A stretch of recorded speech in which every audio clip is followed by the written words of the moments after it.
guys, welcome to my channel. My name is Dhanlakshmi Merida and today I am going to tell you how to think in English. Now, आप बहुत लोगों ने सुना होगा in order to learn to speak in English, you have to start thinking in English. But the problem is how to start thinking in English. वही तो सबसे बड़ी problem है.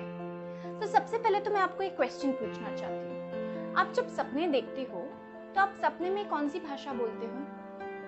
जनरली हम हमारी मदर टंग बोलते हैं या जो भाषा हम डेली लाइफ में यूज करते हैं वही लैंग्वेज में हम सपना देखते हैं, राइट? आप में से कितने लोगों ने आज तक इंग्लिश में सपना देखा है? मतलब आपने सपने में इंग्लिश में बात किया है, सब कुछ इंग्लिश में हो रहा है आपके पास. देखिए, माई पॉइंट हियर इज हमारे सपने में वही आता है जो हम दिन भर करते हैं, right?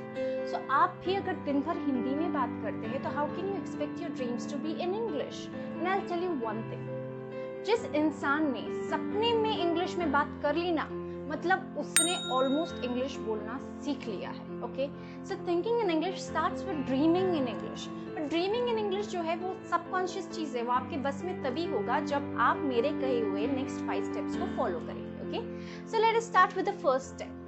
The first step is to travel to a country where we have English speaking natives. मतलब go to countries like USA और England और places जहाँ पे हमेशा इंग्लिश में बात होती है. Don't you think this idea is the most expensive and most stupid idea anybody could give you? Obviously अगर मेरे पास इतने पैसे और इतना टाइम होता कि मैं फॉरेन कंट्री में जाके इंग्लिश सीखूं तो मैं वीडियो क्यों देख रहा होता. लेकिन आप एक बात भूल रहे हैं, ट्रैवल करने के लिए you do not have to leave your house. Okay, traveling for example I'll tell you, last week मैं इटली गई थी. How did I go to Italy? There's a series जो अभी आया है, इसका 4th part मनी हाइस्ट. तो उसका एक सॉन्ग है, बहुत फेमस है, बेला चाओ. एंड वो गाना मुझे बहुत अच्छा लगा और मैंने, इट्स एन इटालियन सॉन्ग, और वो गाना मैंने लूप पे सुना और विद इन 1 वीक मैंने उसकी पूरी सारी लिरिक्स याद कर ली, उसकी मीनिंग याद कर ली, यानी मुझे बहुत सारे इटालियन शब्द भी याद हो गए. This is how I travel to Italy, right? वैसा ही कुछ मैं आपको करने के लिए कह रही हूँ. You have to create an English speaking environment in your own house, in your own room. Okay, make sure that every sound that you hear or every word that you read is English. This is how आप अपने आप को naturally condition कर लोगे of thinking in English. Okay, when you are continuously surrounded with one language, आपकी naturally mind में वही language शुरू हो जाएगी. Now how do you do that? You start watching English movies. आपसे आपने कसम खाने की मेरी जो भी हिंदी मूवीज है, हिंदी सीरीज है, सब आप बंद कर देंगे for the next few months or few weeks, depends on you कितना quick learner हो आप. Start watching English series, English movies, listen to English songs with good accent, and start reading books, stories, novels or magazines, anything सिर्फ English for the next set of days. जो भी आपने खुद को challenge करके रखा है, let's say next 1 month या next 19 days जो हम लॉकडाउन में हैं, you will only watch English content. This is how you will make your environment an English environment. You don't need to travel physically, but you will be in an English environment and naturally you'll start thinking in English. The next step is to imagine scenarios in English. Now what is imagining scenarios? ये हम सब करते हैं, बचपन से करते आ रहे. हम सब अपनी लाइफ के पिक्चर के हीरो हैं, खुद को समझते हैं और घर बैठे बैठे पिक्चर भी बनाते हैं ना, माइंड में एक्टिंग करते हैं कि कल मैं कैंटीन में जाऊंगा and she'll be sitting there, और फिर मैं ऐसे चिल्लाऊंगा and she'll be listening to me and she'll be impressed. ऐसे सब करते हैं आप लोग. यही चीज़ आपको बस इंग्लिश में करनी है. For example, tomorrow you have a presentation. Okay, so imagine the whole presentation in English beforehand. You have a group discussion. Imagine that in English beforehand. This will definitely help you to present yourself the next day for that particular situation. आप पहले से उसकी practice और rehearsal कर लेंगे तो you will be perfect in that particular situations, right? उसी के साथ साथ जो नेक्स्ट चीज़ आप कर सकते हैं वो है you have to frame sentences. पहले से ही आप कुछ सेंटेंसेस फ्रेम करके रख दीजिए for some particular situation. Let's say आप ग्रुप डिस्कशन में हो या आप मीटिंग में हो, ओके, या कहीं पे भी ऐसे सिचुएशन में हो जहाँ पे आपके सामने जो इंसान ओपिनियन दे रहा है उसको आप डिसएग्री करते हो, तो आप उस डिसएग्रीमेंट को कैसे दिखाओगे? You can't say you are wrong, right? You can't be Dolly Bindra with him कि यू रॉन्ग, गलत बोल रहा है तू. you have to be very soft, and because it's a professional environment, professionalism maintain करना पड़ेगा. तो think of that sentence beforehand. What you can say is, I'll introduce you a very nice word which will never hurt anyone. That word is different. So you say, I appreciate your point, however my opinion is different. तो मैंने क्या कहा, मैं तुम्हारी point की प्रशंसा करता हूँ, लेकिन मेरा जो ओपिनियन है वो अलग है. गलत के बदले अलग बोलना बहुत सारे सिचुएशन में आपको बचा सकता है. फॉर एग्जाम्पल, आपकी वाइफ आपको पूछती है मैं कैसी दिख रही हूँ, और वो एक्चुअली दिख रही है, और आपको लेकिन आपकी you have to save your life, so you can not say that. So you say you look different today.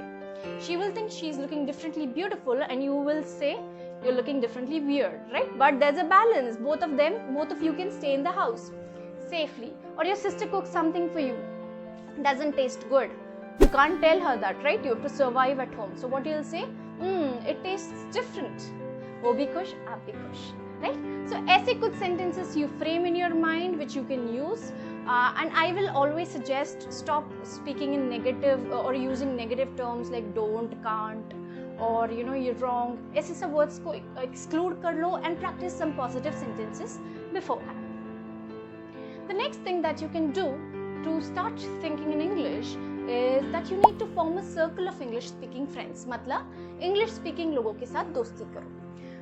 I'll tell you, मैंने एक जगह पे सुना था that अगर आप पत्थर पे पानी डालते हो तो क्या होता है, कुछ नहीं होता है. लेकिन वही पानी उस पत्थर पे आप डेली 24 घंटा 365 डेज कंटिन्यूसली डालते रहोगे तो क्या होगा, वो पत्थर शेप चेंज करता है. इंसान भी वैसा ही होता है. आपकी संगत का असर आप पे ऐसा ही होता है. Immediately you don't start doing what your friends do, but naturally with time you follow your friends और योर फ्रेंड्स फॉलो यू. तो वही करना है आपने ऐसे ग्रुप में अपने आप को रखना है जहाँ पे कंटिन्यूसली लोग इंग्लिश में बात कर रहे हैं. तो नेचुरली आप सबकॉन्शियस लेवल पे इंग्लिश में सोचना शुरू करेंगे. अब ऐसे लोगों को ढूंढे कहाँ से? आई टेल यू, बहुत सारे मैंने सुने भी हैं, बहुत सारे व्हाट्सएप ग्रुप्स होते हैं जो basically only for speaking English बनाते हैं लोग, जहाँ पे बहुत सारे लोग आते हैं and they start speaking in English and you can connect with people. See, आज सोशल मीडिया पे you can connect with people very easily, right? You can make friends just for the sake of speaking with each other in English. And यहाँ पे बहुत लोग हैं जिनको जरूरत है ऐसे दोस्तों की. So you just need to connect with at least 5 to 10 people जो आपके जैसा ही एजेंडा रखते हैं, जिनको इंग्लिश सीखनी है, और आप लोग डेली जो है कन्वर्स कर सकते हो एक दूसरे के साथ. जो लास्ट स्टेप है which is very important in order for you to start thinking in English is to dream in English. Now how do you do that? I'll tell you how. जब आपका ये सब करके पूरा दिन निकल जाता है तो आप फिर शाम में क्या करेंगे, आप स्टार्ट करेंगे लिखना डायरी. अब आप बोलोगे मेरे पास टाइम नहीं है, I am a working person और मेरे पास टाइम नहीं है डायरी वगैरह लिखने की. You don't have to write diary.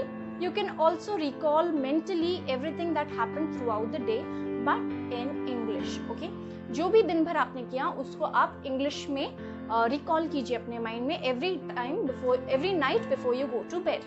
So for example, you can simply say small sentences like, today I woke up at 9 o'clock, I had pancakes for breakfast, I took a bath and I freshened up and actually आज मैंने ज़्यादा कुछ किया नहीं है तो मेरे पास कहने के लिए कुछ है नहीं, बट आपने बहुत कुछ किया होगा. सो आप वो चीज़ें कह सकते हैं just throughout the day, whatever you did. Okay, I took a bus at 9 o'clock, I went to work, I met my friends, I made food for my family, and then now I am tired, I am going to sleep. Every night you speak to yourself for at least 5 minutes in English and you recall everything that you did. Okay, just for 5 minutes. Naturally what will happen is, याद रखिए जो हम लोग दिन भर करते हैं वही हमारे सपने में आता है, और स्पेशली सोने से पहले जो हम चीज़ें सोचते हैं वो ज़्यादा करके हमारे सपने में आती है. आप सोने से पहले इंग्लिश में सीखोगे तो आपके सपनों में इंग्लिश आने लगेगी. आप उठोगे तो आपके सपने जो फ्रेश रहते हैं आपके माइंड में उसमें इंग्लिश रहेगी. तो you'll wake up with English, you'll sleep with English and you'll naturally start thinking in English. So I think these tips are very helpful to you. I hope you would learn from these tips and inculcate them in your daily life. अगर आपको ये video अच्छा लगा तो इसे like कीजिए. मिलते हैं नेक्स्ट वीडियो में. Till then, have a nice time.